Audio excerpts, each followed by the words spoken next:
It's going to help you stop treating every challenge as uniquely yours. You suddenly realize you're not that special after all. I mean, you're really special. You're very special, but not special and that this is uniquely yours. You suddenly breathe a sigh of relief because you realize that what you're facing are typical challenges of running a business. You take it as a personal failure until you hear 5 or 10 other women say, oh, that happened to me too. And now you can stop spiraling and you can start evaluating.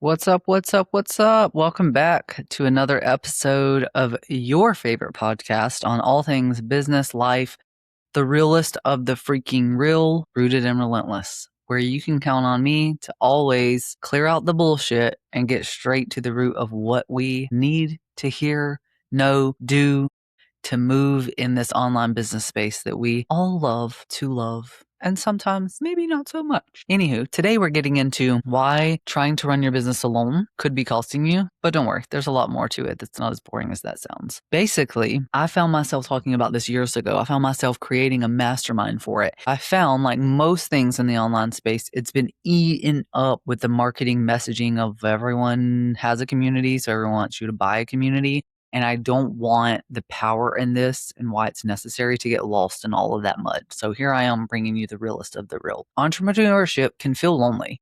And while that's kind of by design, like it's not intentional, it just happens in a traditional workplace or traditional, like one thing I talked about a lot last year when I sold the mastermind is gone are the days where you could like walk across the hall and ask someone how to get through this area where you were stuck. Years ago, I worked in an office, wasn't corporate, but it was in an office setting in a financial planning firm.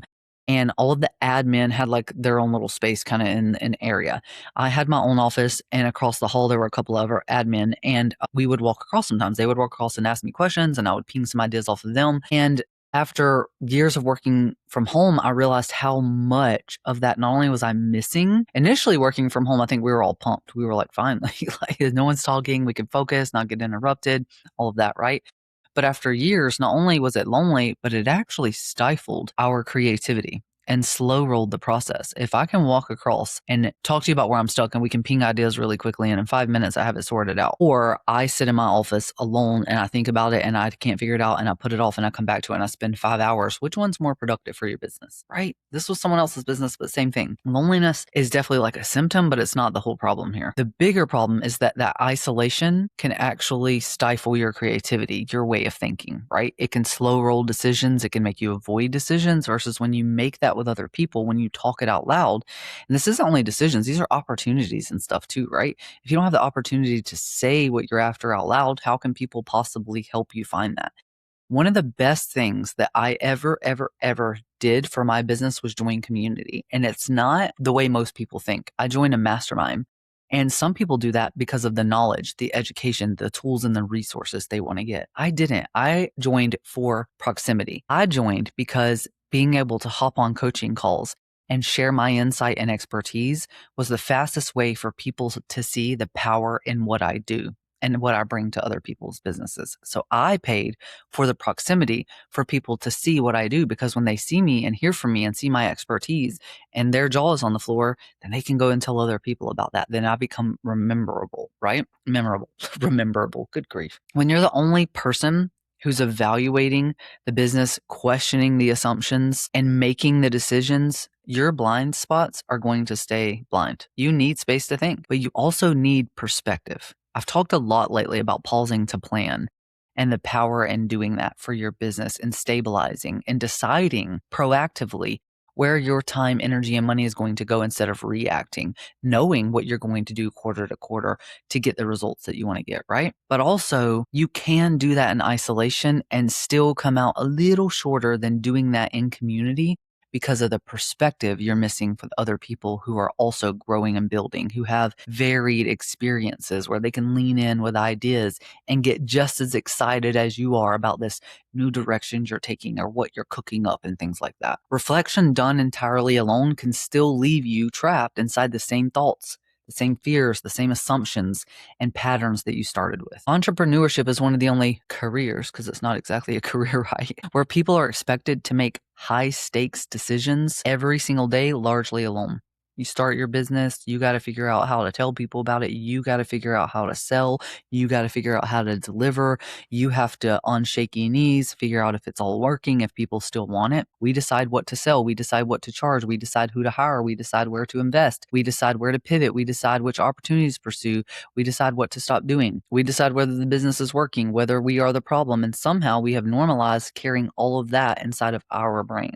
We talk a lot, or see people talk about entrepreneurship being lonely, but I think loneliness is the symptom. Isolation is the actual problem. Because when you make every decision alone, you're missing the perspective. And that matters because you cannot see your business objectively all of the time. And one funny way that I see it is people come into like the mastermind or start working with me, and they will be embarrassed almost with how messy the area of their business is that is their area of expertise. Like take a COO, for example, comes in and is really embarrassed about the fact that their operations are a mess, even though they do it for other clients.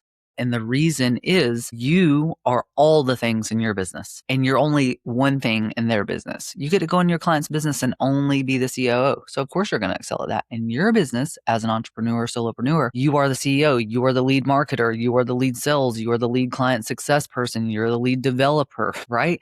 You're all of these. So it's actually natural to put the thing that you're best at last in your own business because it's what you can do best, like in your sleep, right? You can do it manually versus what you're not good at. You have to be prepared. You have to work at. So when you're too close to it, you know every mistake.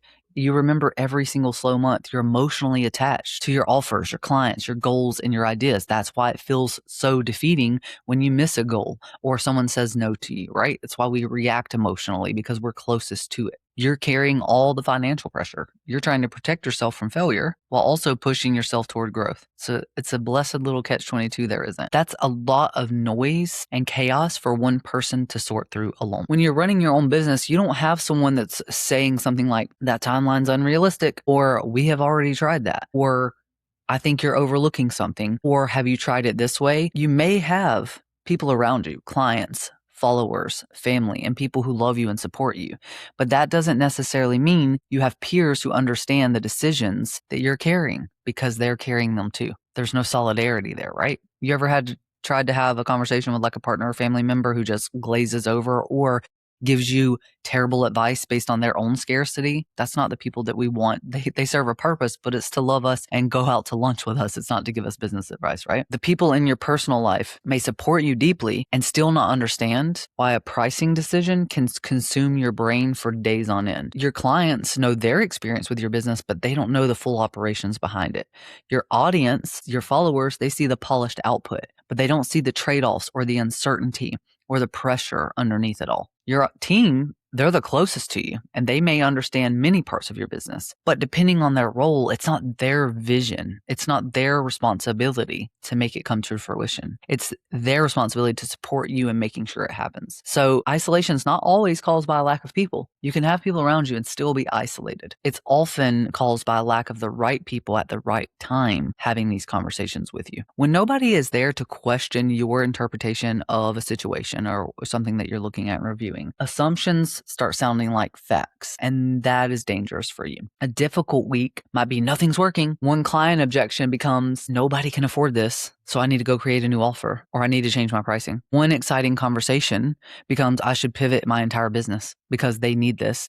The market clearly needs this because one person asked me for something new. One slow launch becomes this offer's dead. Isolation gives every decision more authority than it actually deserves. And it doesn't mean those emotions are bad or irrelevant. We should feel the emotion, but we should act on the logic and the data and what's real. The right perspective, the right room, the right community will help you shift that and helps you ask questions like, is this a pattern or is this noise? Is it a moment in time? Is it a signal I should pay attention to? Or is it noise? Is this evidence or fear? Is this opportunity aligned or merely exciting? Am I solving the actual problem? What am I too close to? So when you're thinking of some of these questions like, is this a pattern or a moment? This is how you lead your business, is you start to learn how to, using data, using planning, using review points, looking at the full picture, you start to realize where patterns are, because say one slow month, that's not a pattern that you necessarily need to pay attention to. 2 to 3 consecutively being slower year over year, we're in July, August timeframe, September timeframe. So you look at July, August, September timeframe of 2025. Are you growing about the same, or is it actually a huge difference? That's a pattern and something you should pay attention to. But noise online, what's hot right now, everyone needs to go get a Substack or a blog. That's noise. What does your business require? Where are you marketing and showing up based on what your people are consuming and what's getting them to take action? Better decisions do not always come from someone giving you the answer. They often come from someone asking you more questions so that you come to a better decision yourself. I believe deeply in reflection. I mean, I've been talking about this for weeks now because I've seen the power in pulling it way up to pause and look at what's actually going on. Reflection and planning are absolutely a necessary part of your business, but reflection is not automatically objective. Just because you sat down with a pen and notebook and journaled out what you're thinking, what's actually real and what's actually happening. You can reflect and still reinforce the same assumptions and the same patterns that you've been operating in. You can review your numbers and still act out of fear. You can identify a problem and still misdiagnose the cause of that problem. This is one reason why I'm a big advocate of not planning annually alone. I have said over and over, and I will again, the past couple weeks on the podcast, I've been talking about the power in pausing to plan annually, pulling it back up, thinking about your business long term and where you want to go. Like, what outcomes and what results? What do you want it to look like, feel like? What are you doing? What kind of money? Yes, you have to do all of that. And then you have to decide what you're going to do in the next year to make that a reality, right? Where you're spending your time, energy, and resources. And that's how you stabilize. And that's how you steer and make decisions throughout the year to come and get yourself closer to it. Doesn't mean plans can't change. Annual planning alone can only take you so far. You can go to a hotel, spend one day at the spa, spend another day holed up in the room, casting your future vision, getting clear on where you're taking the business the year ahead, and still not execute half of that plan, or it not be the full complete plan that you actually need, or where you need to be spending that time, energy, and money. What would be more beneficial and what I've seen work, again, there's that solopreneur component. You hold yourself up in a room instead of doing it together.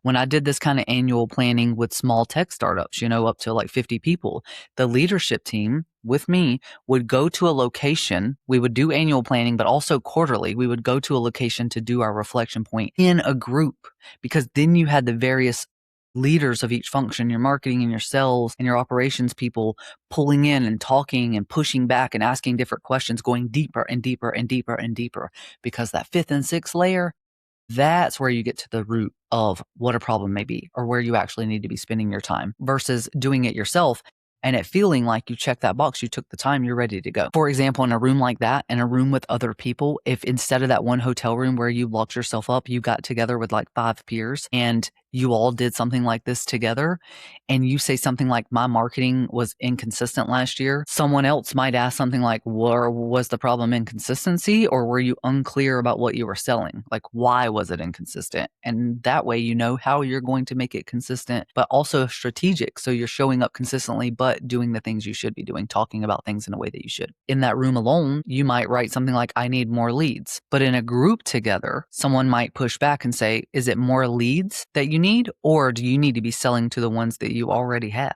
You might say something like, I need to hire this year. Someone else might ask you, do you need more capacity, and is that the right hire? Or do you need to remove work that you shouldn't be doing at all? You might say something like, I'm tired of this offer. This offer isn't making me money. Someone else might ask you, are you tired of this offer? Or are you tired of what it's doing to your capacity? Are you tired of the way that you're delivering it? Because there may be tweaks or a way to outsource that. There may be different solutions you haven't thought of, because you can't when you're closest to the problem and you're planning in isolation. That is the value of differing perspectives. It helps you go beyond your first feeling and your first explanation for something. Again, that 5 or 6 layers deep. The right room with the right people can change the quality of your decision making. And leading a business is one long string of decisions. Community like that is often marketed as belonging, and belonging absolutely matters. Feeling understood absolutely matters. Having people who celebrate you for who you are absolutely matters. That can be what helps you keep on keeping on, if you will. But the right community is also a strategic business asset. The right room can help you spot patterns faster, pressure test ideas, identify blind spots, separate emotion from evidence, help you see where you are already a machine and so good, but you haven't spotted it yourself. Today on our mastermind call, which is a community, the first person who went was talking me through how she doesn't know when to say no to a project that someone wants her to do, or when to pause and start them at a later date, and like how to determine that and how to have that conversation. And so while that's a capacity conversation, right? She's at capacity, she's working on delegating, she has grown fast, and now it's time to find efficiencies so she can scale. One of the pieces of that conversation were she said a couple things that I pulled out because she was identifying the problem, the pattern that she was having. She identified it herself. She just didn't realize that. She didn't see that. But she said something about fear, that she wasn't doing it out of fear that they wouldn't want to work with her anymore or something like that. And that she had a gut reaction that she should have waited 2 weeks or started them at a certain date. So with all of my advice, with me talking about the capacity, how she can first monitor her capacity and be sure of her capacity and then look for ways to create capacity, I also talked about and made sure that she recognized that she already had some of these answers herself, but she couldn't spot that without being in this community. The fact that she said she was operating that way out of fear, and that her gut reaction, she should have paid attention to her gut reaction. It was already giving her the answer, but she was avoiding her instincts, and she couldn't spot that those were actually powerful pieces of this situation. And she probably never would have, and would beat herself up for months or continue to say yes to people at misaligned timelines and burn herself out, which we'll be talking about in the next episode, had she not come to community and brought this up, which means she can avoid unnecessary mistakes, which means she can make decisions more confidently, which means she now knows to check her capacity and just communicate with her people confidently about when she can start projects and when she can't. She can see options that she would not have generated alone. That is the power in community. You're not only gaining encouragement and cheerleaders in the right community, you're gaining access to more perspectives, more lived experience, more questions, and more ways of thinking. Let's talk about that lived experience for a second. In my life alone, I have 2 decades of experience. Someone else, 5 decades of experience. That's now 7 decades of experience you have between 2 people. Put that into a collective of 10 people, and you're getting varied perspectives and lived experience over decades, right? What is the value in that? That's going to shorten the distance between uncertainty and clarity. It's also going to help you stop treating every challenge as uniquely yours. When you sit in a room full of 10 other people and hear what they're up against and how they're navigating decisions, what they've been through and what they're working on and what they're excited about and what's driving them crazy, you suddenly realize you're not that special after all. I mean, you're really special. You're very special, but not special, and that this is uniquely yours. You suddenly breathe a sigh of relief because you realize that what you're facing are typical challenges of running a business, and it comes down to the same things: reflecting, making these powerful decisions, doing it in community and proximity so that they're better, sharper, and you do this repeatedly through the years. You pull it up for the top level, then you execute. That's normal stuff. You take it as a personal failure until you hear 5 or 10 other women say, oh, that happened to me too. And now you can stop spiraling and you can start evaluating. Sometimes you might think an idea is brilliant until someone asks a question that exposes an underlying gap you weren't prepared to answer. Now you can fix it before you spend 6 months building it. Sometimes you might be about to abandon something that is working or would work really well with one tweak, and someone else comes in, spots that, helps you tweak it, and saves you a whole lot of wasted effort, tears, blood, sweat, and all of that. The smartest business owners and the most successful are not the ones who never need support. They're the ones who understand that their own thinking has limits. Again, some of the most successful and powerful CEOs I've seen and some of these corporations I was supporting were the ones, and this isn't just CEOs, these are, management and team leaders. Some of the best leaders are people who understand that the diversification of thinking is a power move. Instead of creating a leadership team where everyone thinks and acts like you, the power move is actually finding people whose perspectives, lived experiences, all of that complement yours, but aren't exactly the same. You don't need a room full of people who agree with you. That's not beneficial at all, unless you're walking around as the one person who knows everything, can do everything, is the most successful. Like, you probably won't be listening to this podcast. You need people who can ask better questions, who can challenge your assumptions with love, who understand the stakes of what you're up against because they're up against it too. The scaries and the lack of security of running your own business, all of that. They can recognize patterns. They can offer context. They can expand on your opinions, give you more options, different ways of thinking. Again, think about a room of 5 or 10 people if you're planning with them and how many rooms they've been in the past year where they've had conversations with people and picked up new ideas and different ways of thinking that they can now share. You're not really in a room with 5 or 10 women physically, yes, but you're in a room with 50 plus because you're picking up all these tidbits through the game of telephone and giving you, again, fresh ideas and perspectives. I don't need people who automatically tell me I'm right. That's not helping me at all. I need people who help me see what I cannot see. And that's especially important for smart, capable women like us because we're often the ones who other people look to and come to for this kind of support. We're the strategist, the fixer, the leader, the caregiver, the one who knows what to do or will figure it out, blood, sweat, and tears, baby. And that competence can quietly become isolation because when everyone sees you as capable, it becomes easy to assume that you can figure out everything alone, that you don't need support. Being capable does not eliminate your blind spots. It just makes them easier to hide. As we move into the second half of the year, there will come a point where you need to pause and you need to plan for the future of your business. That's a part of leading your business. If you're not already doing that, go carve the time out on your calendar now. You cannot sustainably lead a business over the long run by constantly reacting and just operating week to week. People tend to think like community is either something they don't need or something they'll invest in when their business gets bigger and their problems get bigger. Once we have more money, once we have more time, once we feel more established. But I think that actually gets it backwards. The right relationships are part of how you build a healthier, clearer, more sustainable business in the first place because you need space to think. You need time to reflect, but you also need people who can see beyond the limits of your own perspective. You are never supposed to carry every decision, question, fear, data point alone, close to your chest, by yourself. Community is not a luxury you need to get to one day. It is infrastructure for the long-term sustainability of your business. Until next time, this was another episode of your favorite podcast on growing a real as fuck business that supports your real as fuck one true life. Rooted and Relentless by your girl, Steph Rubio. Stay in touch. Holla if you hear me.